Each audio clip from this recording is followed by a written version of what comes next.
امام سجاد جب قیدی ہو کے 22 دن کا مشکل سفر کر کے پہلی سفر کو شام پہنچتے ہیں تو یزید پورے شہر کو سجواتا ہے اور دور دور سے مہمان بلواتا ہے۔ امام سجاد بیبیوں کے ساتھ 3 دن تک باہر کھڑے رہے۔ بس یزید کا یہ حکم تھا کہ جیسے ہی یہ قافلہ شام میں داخل ہو تو اس کو پتھر مار کے اس کا استقبال کیا جائے۔ اس وقت اہل بیت کا ایک چاہنے والا ابن عتیبہ شام میں موجود ہوتا ہے اور وہ حیرت سے لوگوں سے پوچھتا ہے کہ آج یہ شہر اتنا سجایا کیوں جا رہا ہے؟ لوگ کہتے ہیں یزید نے ایک باغی کو قتل کیا ہے اور اس کے خاندان کو عنقریب ان بازاروں میں لایا جائے گا، یہ اس کی خوشی میں جشن منایا جا رہا ہے۔ جیسے ہی وہ قافلہ قریب آتا ہے اس کی نظر نیزوں پر جاتی ہے کہ نورانی چہرے نیزوں پہ سوار ہیں تو وہ سمجھ جاتا ہے کہ یہ کوئی نیک خاندان ہے جس کو یزید نے مارا ہے۔ وہ قریب آ کے امام سجاد سے پوچھتا ہے جو طوق اور زنجیروں میں جکڑے ہوتے ہیں کہ اے قیدی، تم لوگوں نے ایسا کیا کیا ہے کہ تمہارے گھر کی عورتوں پر اتنا ظلم ہو رہا ہے اور تمہارے مردوں کے سروں کو کاٹ کے نیزے پہ سوار کر دیا گیا ہے؟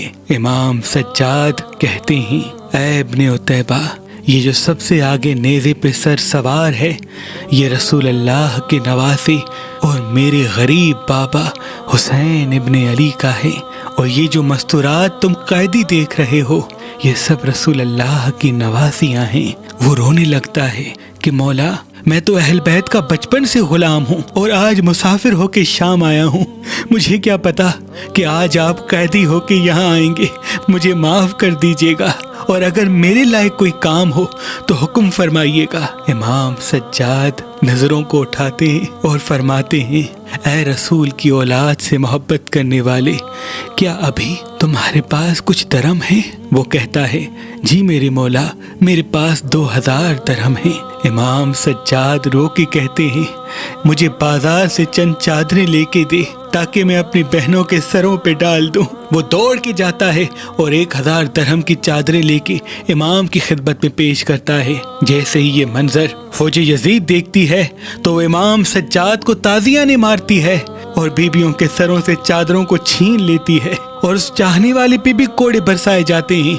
وہ روتا رہتا ہے اور کچھ ہی دیر میں پھر امام کی خدمت میں حاضر ہو کے کہتا ہے اے نواسہ رسول، مجھے معاف کیجیے گا، ان ظالموں نے پھر سے چادروں کو چھین لیا، اب میرے لائق کوئی حکم ہو۔ امام سجاد فرماتے ہیں اے ابن عتیبہ، ان ظالموں نے دنیاوی دولت کے لیے ہی میرے بابا کو قتل کیا ہے، اگر اور بھی کچھ تمہارے پاس درہم ہیں تو جن جن کے ہاتھوں میں وہ نیزے ہیں جن پہ ہمارے خاندان کے سر سوار ہیں ان سے کہو کہ سروں کو تھوڑا سا آگے لے کے جائیں تاکہ یہ شام والے کٹے ہوئے سروں کو دیکھتے رہیں اور رسول کی بیٹیوں کے ننگے سروں پر کسی کی نظر نہ جائے۔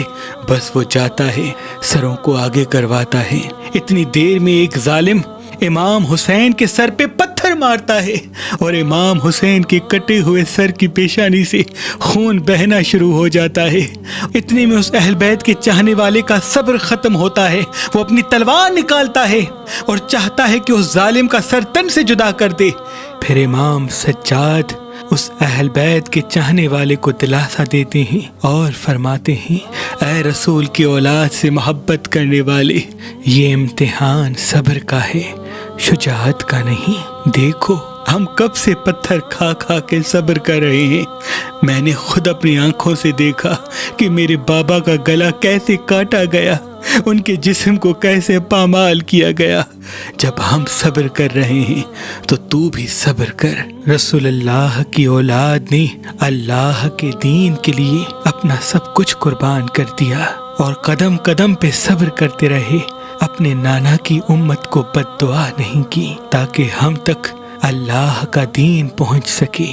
سلام ہو رسول اللہ پر، سلام ہو رسول اللہ کی اولاد پر، سلام ہو امام سجاد پر، اور سلام ہو ان بیبیوں پر جو پتھر کھا کھا کے شام کے بازاروں سے گزری۔